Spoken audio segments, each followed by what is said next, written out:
Assalamu alaikum and welcome to Perspective. Of course, we have a new caretaker government in place now.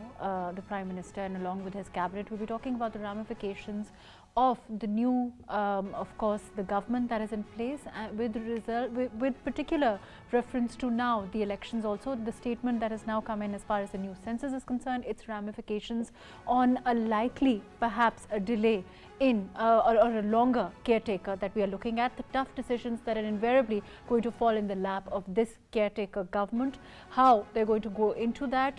We also, of course, saw the fuel price hike, the recent fuel price hike, and to that end, also the Prime Minister, when he spoke, said that Pakistan stands as a testament to a harmonious coexistence of various religions and languages. He also said that importance of religion, fairness, when he talked about reiterating his pledge to uphold the rights of all citizens irrespective of their background. In our society, there is no place for discrimination or harm against any minority group. We will ensure that justice prevails and the principles of law guide our actions. Let's hear what the Prime Minister said, and then we will go on to talk about, of course, also the press conference of the Information Minister. I'm hopeful that Almighty Allah would enable us to lead and steer this nation in this interim period. I'm very well aware that we are here for an allocated time. We do not have some perpetual mandate to serve this nation or country, but in given allocated time, humko. Right. We also had heard the Information Minister Murtaza Solanki Saab also, and he talked about the responsibility of the Election Commission vis-a-vis the date of the elections. He said, of course, the caretaker government will ensure that whatever guidelines, whatever parameters, whatever timelines are given will be followed in that regard. We'll be talking about a little bit about that, and of course the new census, its own effects on the likely timeline. Of course, the economic challenges that are right in front of us at this time, the continuation of the IMF agreed already conditionalities, all of that today on Perspective. I have with me Saif, Jamshed, Baryar, who's a political analyst. Thank you for joining us today. And then a little later on, we have other guests who will join us. Saif, I don't know if you heard the Information Minister speak today, and of course the tough decisions that invariably are going to fall into the lap of this caretaker government. How do you see this? You know, of course, nobody is mincing any words about what has to be done, what already has been agreed with the IMF. How are you looking at the next, time period, which it seems like might be an extended one? Mahrukh, thank you for having me here today.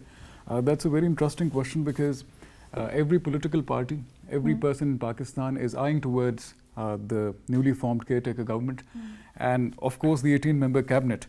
Now, if we talk about what is the future ahead for us, I think it can be divided into three main areas. There are economic challenges right now, there are challenges on the political fronts, and there are challenges on the security fronts. Now, if I talk about the economy, let's first try to talk about the economic challenges, because just the day before yesterday, we had a 20 rupees hike in the petrol prices, and it's at a staggering high of 291 rupees per litre. And definitely the effects of inflation would be coming in the days ahead. I'm talking about 2-3 weeks ahead for the common man. So the last time that we had an IMF bailout package, that was, I believe, in July. So IMF now is asking the government to adjust the structure variables till November, because in November there has to be another approval. So the first and the foremost, or rather I'd say even a bigger challenge than the political fronts for this caretaker government, is trying to ensure that it has the capacity to continue the IMF program. Now, after moving from the economic fronts, then we need to be talking about the political fronts.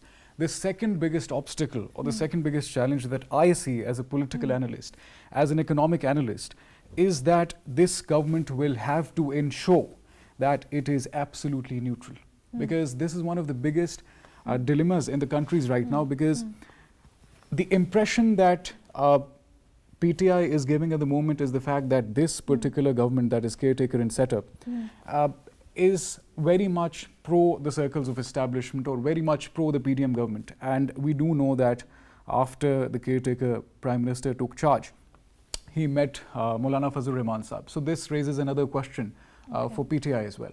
So to maintain neutrality would be the most important political task for the caretaker cabinet and the caretaker prime minister. Then let's finally talk about the state of security apparatus that the country is in right now. I want to come to that. Let me go to Muneeb Qadir, who is a legal expert, also a senior analyst. Muneeb, can you hear me? Yes.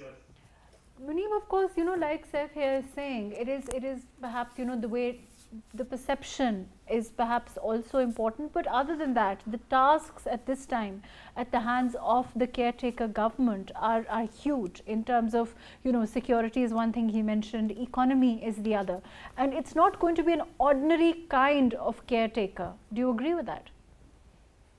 Of course, because these are extraordinary times. So the interim government, the caretaker setup, has a very tough task ahead. But the intentions are clear. They've been made very clear by, the caretaker Prime Minister, Mr. Kakar, in his maiden cabinet meeting, and he's set out, the challenges that lie ahead, including, holding the election in a timely manner, ensuring that the ECP is able to fulfill its constitutional duty of conducting free and fair election. And, one thing which is which is worth noting is the fact that Prime Minister Kakar said that the ECP, the caretaker setup, that the interim government does not have a perpetual mandate, and that is exactly something echoed by Murtaza Solanki Sahab, the new caretaker information minister. So this thing also needs to be kept in mind, but also recently the unfortunate clashes which have taken place between majoritarianism that we've seen in Jarawala. Regarding that as well, it's very important that the caretaker PM has talked about ensuring that minorities are protected, minority groups are protected, and that any strife is contained. And so that's very important. And of course, continuity in the economic commitments that were taken upon themselves by the last government. They are continued in a coherent manner, because particularly we were, we entered into a deal with the IMF and we avoided a default at the very last moment.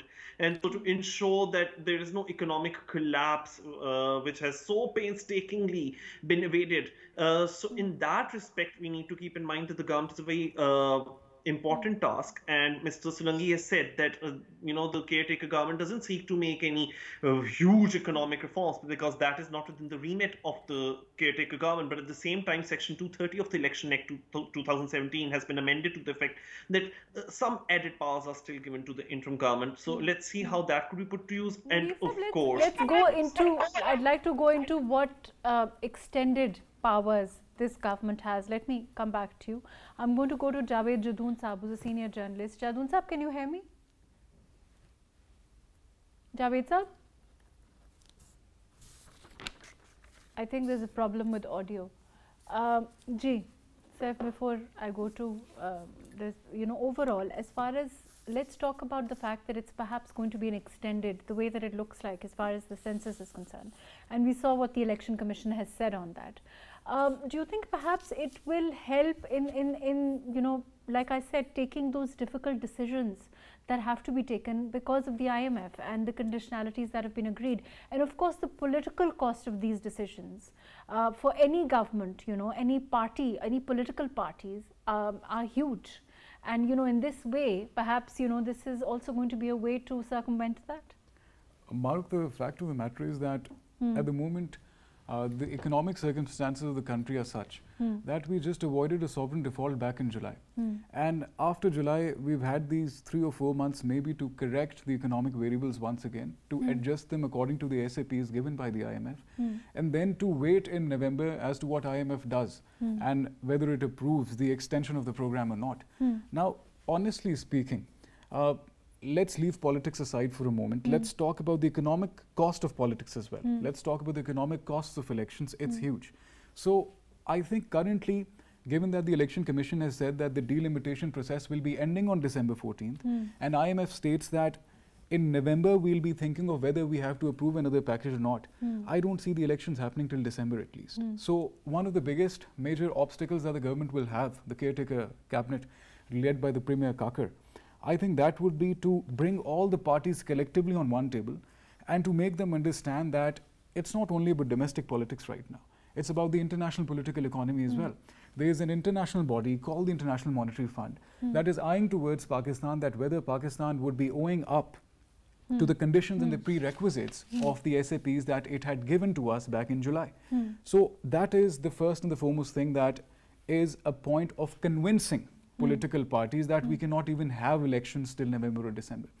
And apart from that, if for a moment we also look at this... Most political parties agree, I think, and the only other, one major political party that doesn't seem to have voiced any, immediately, there doesn't seem to, anything that hasn't come out after, the PTI chief himself is not now, he's in jail. So nothing conclusive has come on this. Isn't that true? The fact over here is that we cannot deny the fact that PTI is a major political stakeholder in the political process of the country.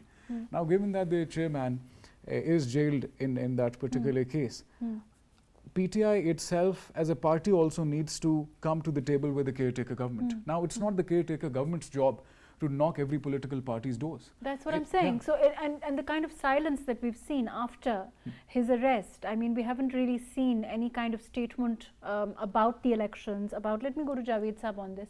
Javed Sahab, are there, as far as, again, if we say that the PTI itself as a political party is a stakeholder in the political process, but it hasn't really come out and voiced any any stake, claimed a stake after the former Prime Minister's arrest. Isn't that true?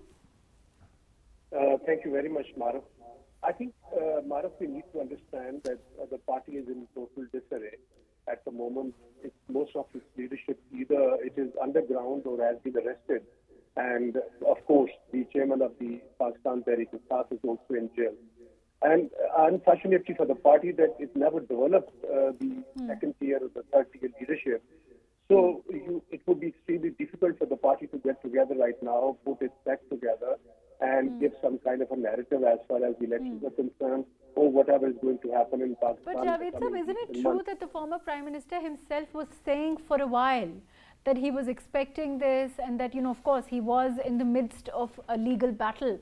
And a huge one, considering the cases that the number of cases against him. But there doesn't seem to be, like you said, any kind of grouping in terms of a second tier leadership, like you said, and for them to have come out or voiced any their stance politically, I'm saying.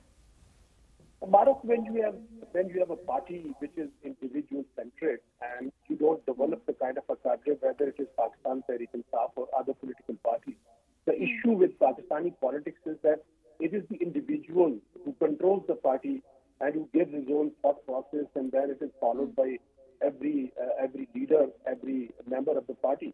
I mean, in every political party, there's a dynastic system in it. And they don't really introduce democracy. They haven't introduced democracy within the political structure of their own. So you see this kind of silence as, usual, because, there are other political parties whose leaders have been, have gone to jail, but there has been a system, there has been, a political stance that has been taken vociferously pursuant to that. And there is, in this case, don't you agree, a kind of silence? I think that's an important point, because given the other political party system, they are very seasoned political parties. They have been in the system for a long time. They have been in government. They have developed definitely second and third tier leadership as well. But unfortunately, as far as Tehreek-e-Insaf, for them, it is the only person, the chairman of Pakistan Tehreek-e-Insaf, who is the party. Without him, there is no party. Maybe there is a support system available to the party in the country, but look at the way they evaporated in the thin air within no time. As you rightly pointed out, that as far as other political parties are concerned, they have gone through the same difficult phases, but they haven't evaporated in the thin air. They have withstood the test of times, and ultimately they came out of it. But I think there's a very, very serious situation with Pakistan Tehreek-e-Insaf, that the top leadership is gone. There is no second-tier leadership. There is nobody to guide the party as far as the future post-election is concerned. Because the support base doesn't matter unless you have somebody to guide them and to tell them what they have to do. Even right now, if you look at leadership situation, the leadership landscape as far as PTI is concerned, Shah Mahmood Qureshi supposedly is the second most important person in the PTI, but we haven't seen him acting like one. I don't know, for whatever reason, either he has not been given the free hand to run the party. But I think, in my opinion, the problem with most of the Pakistan Tehreek-e-Insaf leadership is that the cadres and the workers and the followers, they do not recognize any other leader except just one person who has, in a way, has developed a such leadership, and they only look towards him for any guidance or any kind of action as far as the party is concerned. So I think for all practical purposes, there is no party right now at the moment as far as PTI is concerned. That is why the kind of inactivity you see, what you see. Let me come back to you. I'm going to go to Muneeb. Muneeb, as far as legally speaking, at this time, what extended, you were talking about the fact that, of course, this caretaker setup, this caretaker government has an extended perhaps a power structure. Do you agree? And what is the ambit of this, legally speaking, in terms of the decisions they can make, in comparison to earlier caretaker governments? The fact that there is an IMF deal which needs to be seen through, getting to its logical conclusion, coming to fruition. So with respect to that, anything which aids and enables an environment conducive to investment. So in that regard, caretaker Prime Minister, Mr. Anwarul Haqqaqar Sahab, he's specifically mentioned the Special Investment Facilitation Council, which is meant to be an economic restoration committee, with the mandate to, for instance, mining and finding and exploring and bringing to use natural and mineral resources of the country, because Mr. Kakar has said today that it's a dream come true for him to be seeing the country move away from just an agricultural country as it is perceived to one which has rich mineral resources. So these should be brought to you. So things like these, making sure that some life is added to the economic condition of the country, and of course ensuring that subsidies are not increased because of the country's dwindling foreign exchange reserves, something which even Mr. Solanki has alluded to in his press conference today. So these kinds of things. But other than that, the commitment of the caretaker setup to ensuring that timely elections are held, the fact that Mr. Solanki has stated that the current setup has no intention of overstaying its duration, which is 90 days. But at the same time, there are apprehensions that the schedule which has been released by the ECP yesterday, stating that they would be completing the delimitation exercise by mid-December. That makes it the fact that the mandate of the election commission, there is Solanki Sahab very categorically said today that it is up to the election commission to give a schedule. It is up to the election commission to then say that when the elections can be held in the country, and the caretaker government remains to assist the election commission in that regard, and that is the legal mandate also. Isn't that true? Yes, and I think it would be a very difficult balancing act, because on the one hand, Solanki Saab did say that the caretaker setup does not intend to overstay its duration, but at the same time, the ECP has stated categorically that the delimitation exercise itself would take, be completed by mid-December. So one cannot envisage elections taking place anytime before February 2024. So how exactly are these two competing interests going to be balanced? On the one hand, ensuring that election take place on the fresh delimitation exercise, on the fresh census, and on the other hand, also ensuring that the constitutional time limit which has been prescribed is also honored, and that is one of the many challenges, or might I add main challenges, that the interim government now has lying ahead of itself. So let's see how they do a balancing act in that regard. Let me come back to you. Saif, isn't it like, what Solanki Sahab basically said was that it is up to the election commission to let them know when they can do it, and when the delimitation exercise is done and when the elections can be held. When they do that, then of course the caretaker government will step in to assist them. It seems to be a fairly clear, what can one say, parameters of both the election commission, the powers of the election commission and the government at this time. Mahrukh, the fact over here is that all right, we do know that legally the election commission is the designated body to conduct elections. And the government, the caretaker setup, exists to assist it in a transparent way, in a neutral way, a way that is agreed upon by everyone. But over here, it's not only the fact that Election Commission, when it will conduct the delimitation exercise, the date of the date they've given is December 14th, as Muneeb Sahab was saying, mid-December. To be exact, it's December 14th. But I think that the caretaker government also needs to assert it to the Election Commission of Pakistan that there is a lot of political momentum developing, and Imran Khan in jail, the return of PMLN, Supremo Mian Nawaz Sharif Saab is speculated as well. Then there's a pressure coming in from the Balochistan side as well, and there's a pressure coming in from the People's Party as well. And every political party would at least want to know that when elections are happening, because they have to conduct that electoral atmosphere. They have to conduct their jalsas, their corner meetings, everything. And given we have another situation emerging in southwestern Balochistan and in Pakhtunkhwa, that is terrorism. What happened in Bajor, we are well aware of it. What happened in southwestern Balochistan that day, we are well aware of it. So it's not only about the federal caretaker government trying to assert itself on the ECP at the moment. It's also the federal government and the challenges it faces to establish a bridge of a security apparatus with the provincial caretaker governments. So, given at this particular moment, I believe in one thing. But Saif, we also have a precedent, in place with regard to the Punjab provincial government, where there has been an extended caretaker setup, which is going to continue now till the elections. So, in that sense, there's already a precedent in that regard, and for that to happen perhaps in the centre also doesn't now seem such a difficult or onerous responsibility. Mahrukh, to be very honest over here and to simply make a short statement. In fact, if we look at the precedents that have been available in the past, there have been many times that the elections have been delayed, and it's not honestly that big of a deal. I think if one political party is silent right now, and silence at times speaks for itself. It's a statement itself, and that party is disorganized in fact, and that party is wanting elections in 90 days. But if we look at the precedents that have been available in Pakistan, I think I see elections not happening at least till January or February. Because the security state of the country and the economic fragility the country stands in, it's something that will further drag us down if we try to talk about the constitutional limitations of the ECP of conducting elections within 90 days of the caretaker setup. Muneeb, as far as the legal situation at this time is concerned, there is, the case with regard to the Supreme Court. Where is it exactly?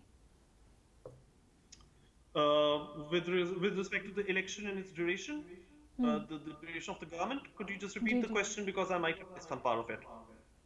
I'm saying that the fact that the normal duration of a caretaker setup, the case that is pending in the Supreme Court, the fate of that case is still hanging in the balance, isn't that true? Yes, exactly. Yeah, so, by and large, the Supreme Court should refrain from exercising too much of jurisdiction on matters which are essentially political. And I do understand that the Supreme Court looks at it as its constitutional responsibility to ensure that elections are held within the stipulated time period. But at the same time, we should not forget that Article 218 of the Constitution confers a very wide discretion on the Election Commission of Pakistan, which, if exercised in good faith, and there is no reason to believe on the contrary, allows the Election Commission to ensure when is the right time to hold free and fair election. Now, the thing is that you cannot hold a 2023 election on a 2017 census, and that is exactly why the digital census took place, and why the outgoing government decided that fresh delimitation exercise would need to be conducted. And so, considering the discretion conferred by Article 218, if a slight delay, which is also, by the way, allowed to the ECP in accordance with sections 57 and 58 of the Election Act, if a slight delay does take place in holding the fresh election, I don't really see anything unconstitutional in that, and I don't see the need for the Supreme Court to intervene. So that is, that should be very much clear. Let me go to Javed Saab. I'll come back to you. Javed Saab, overall, in terms, we were talking about the political landscape and the fact that, of course, the last government before the caretaker setup comprised of more than about 13 political parties. The one major political party that we saw sitting this one out, and the opposition, of course, was the PTI. As far as the fate of the PTI is concerned, as far as how they choose to, what can one say, act in the absence of their chief and how they regroup and all that, what kind of a scenario do you see emerging? Is there, there seems at this time to be an absence of leadership, whereas, the second tier, of course, we know was supposed to be dominated by Shah Mahmood Qureshi Sahab. How do you look at it? Mahrukh, right at the moment, if you look at, you're talking about the future of Pakistan's medical staff. I mean, with the current situation, I hardly see any chances of party regrouping itself on organized basis and then be counted as a political force to be reckoned with as far as the next elections are concerned. Because, as I said, when you run a party on your personal whims and desires and as a dictatorial kind of a guideline, then ultimately you end up the way you end up. It's a big lesson for all political parties that they need to be democratic, they need to introduce democracy within their own political structure, so that when the testing times come, even if the top leadership is basically gone out of the scene or behind the scene or goes to jail as well, then the rest of the leadership should be able to manage the party, run it on modern lines, organized basis, and be able to contest elections if there is a situation like that. But coming to Minister nominated Shah Mahmood Qureshi Sahab, and that he's supposed to be the next in command. Isn't that very clearly defined? I think first of all, he lacks the kind of charisma which the former chairman of the party had, and secondly, I think there seems to be a little will or the capacity issues as well, that he has not been able to command respect among the party cadre. And without commanding respect, you really don't sort of not even imagine that your words would be accepted by the party supporters, despite the fact that most of the support system, the party support system is intact. But the parties are not only run on the basis of the support base they have in the society. It is the organized structure of a political party which makes it possible to be forced to be reckoned with as far as the political process is concerned. Now, Javed Sahab, the popular support that we saw, the former Prime Minister talk about again and again, the fact that he was very popular, the fact that his party was very popular, was it, like again, is it do we draw a line between the fact that was his party popular, or is it about himself only as a individual, and the fact that he was heading a political party, and then also, claims like anybody. He would ask anybody to contest and they would win. We saw what the kind of statements that came from the former Prime Minister regarding, his own people that he could then, ask to contest, and it didn't matter to him who these people were. He said accordingly if they had his support or his party's support. How do you look at that now?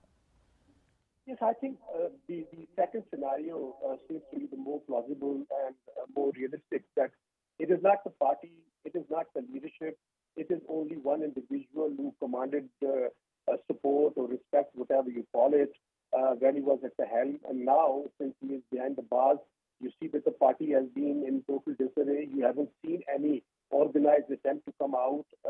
His supporters are literally, they have gone underground or they have gone inactive as well. Most of them are inactive because they have not been able to face the kind of heat was generated in the aftermath of the most tragic incident of 9th of May. And given the kind of the unfortunate incident which took place on 9th of May, I think mostly must be thinking that what went wrong on that particular day, because you really don't take upon your own armed forces in any country. I think Pakistan was the first and the only unfortunate example that a political party took upon the armed forces of their own country. So I think as a second thought, they must be thinking that was it the right act to do? And I think that is the kind of the thought process going on right now as far as even the supporters are concerned. Because I have seen a very lukewarm response when the Chairman Pakistan Tehreek-e-Insaf told them he could be arrested and they need to come out and the whole peaceful demonstrations. Nothing happened. Despite the fact that I would say that even the state power is being used as well. But as a political student of politics, I strongly believe that parties without organized structure really can't survive. So if one day, because everybody has to leave the party or set aside, once Imran Khan is done, I think Pakistan Tehreek-e-Insaf would be history, unfortunately, because I think Pakistan Tehreek-e-Insaf was really needed as far as Pakistan's politics was concerned. We have seen the two-party system. They have been changing their positions. They have been in power one after another. Ultimately, we saw a political party which commanded respect among the youth of the country, which comprises more than 60% of the demographic composition. But what went wrong, we all know that. A man bent upon destroying the entire social fabric and the political structure of this country, and ultimately I think he had to pay the cost. This is what happened. We have seen the populist leaders, even in the past as well. I think he is meeting the same fate. This is unfortunate, but that's the reality, Mahrukh.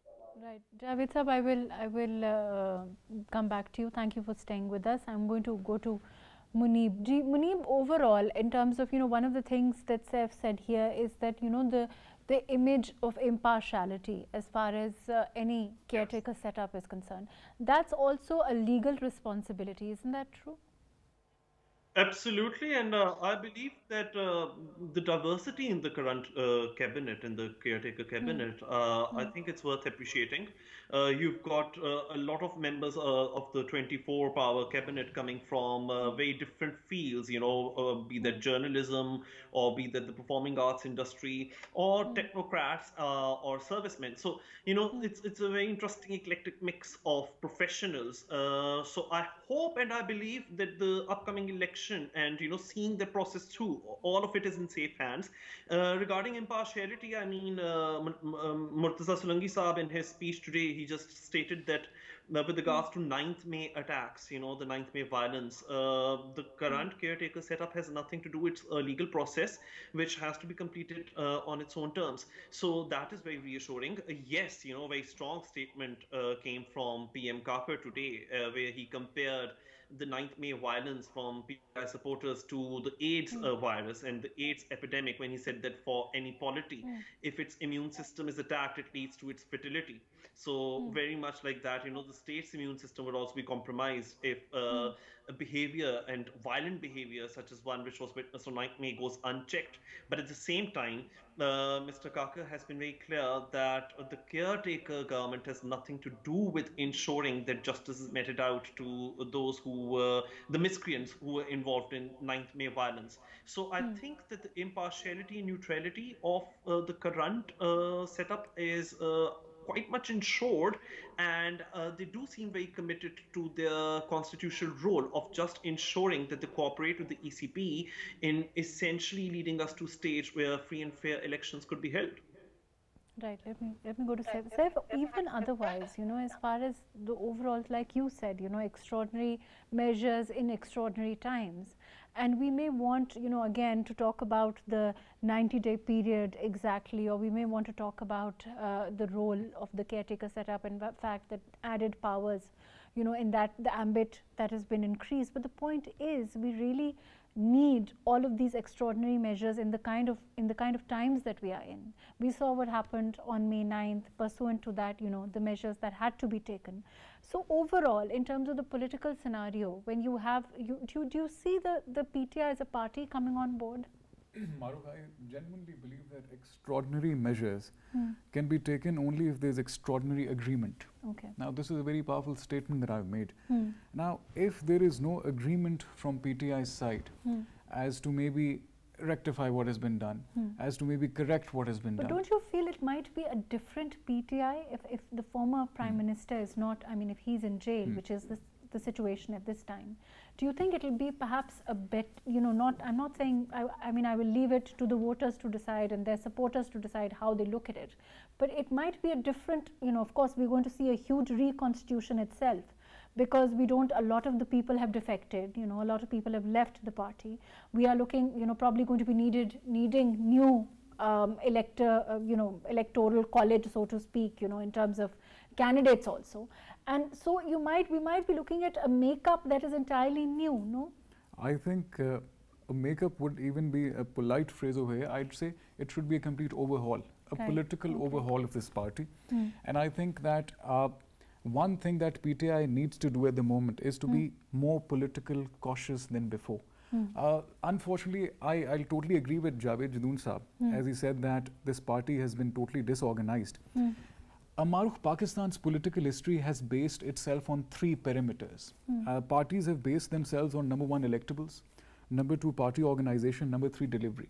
Now, Mr. Khan's biggest problem was that he said, I am the electable, I am the political organization, and I am the delivery. If I'm not there, there is no political organization. If I'm not there, there is no electable. If I'm not there, there is no delivery.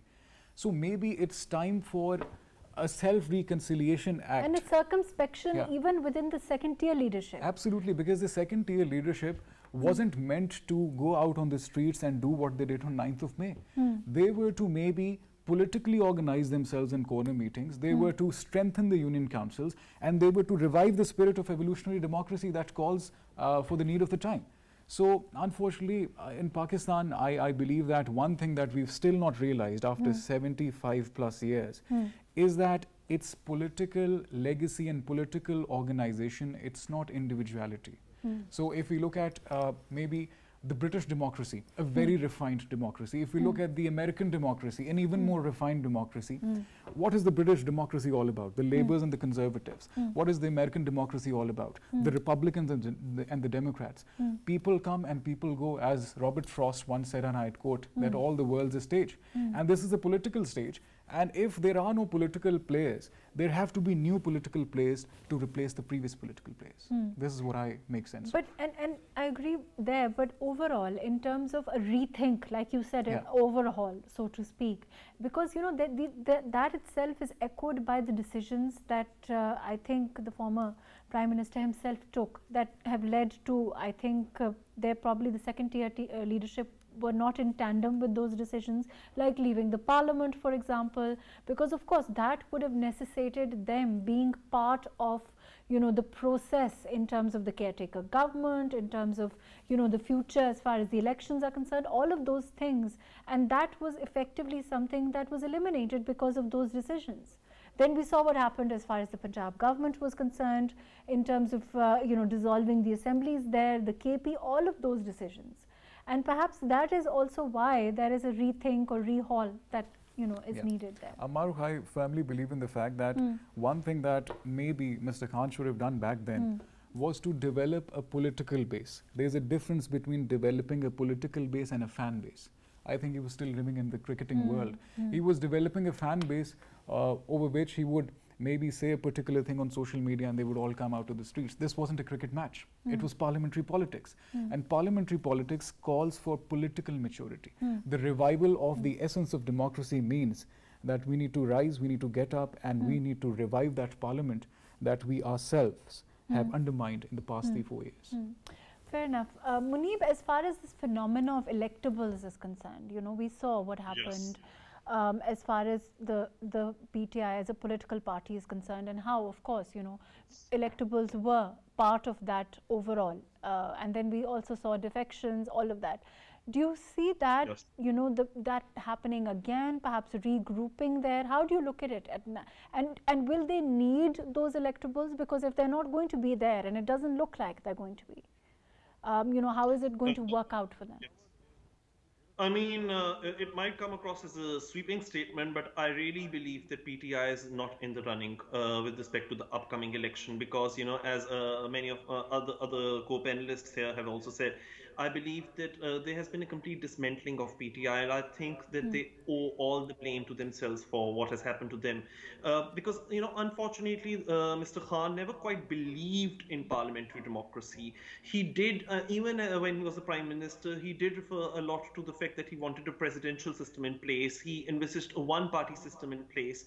And he used to idolize the Chinese model for that very reason. So one did not see any sportsmanship when when he was ousted in last year's vote of no confidence, what he did was, and what his party did was, that they all resigned en masse from the parliament, and they took to the streets, of which we saw the most horrendous, evidence and sight on 9th May. So after that, what's happened is that, a lot of defections have taken place, and the PTI chairman is in jail. So they might have some popularity within certain section of the society, but there is no centrally organized system in place for that party to be in the running for the upcoming election. With respect to regroupings, I think that a lot of those who defected from PTI in the aftermath of 9th May have now regrouped in new political party like the IPP as the Calm Pakistani Party, and a lot of them have also been joining the PPP or PMLN.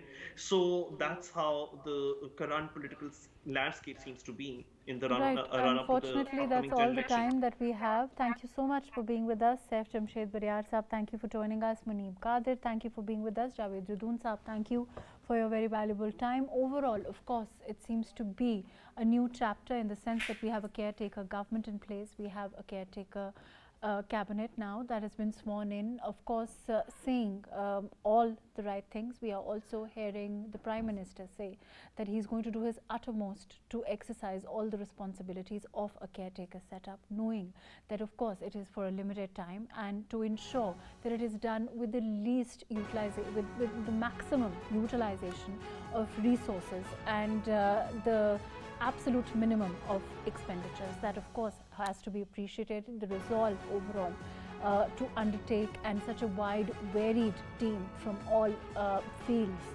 has to be appreciated at this time. Of course, it's a huge, humongous task in front of the government at this time, and we wish them well, and we hope that we will see more prosperity and more perhaps development in this time. Thank you so much for joining us today on Thursday.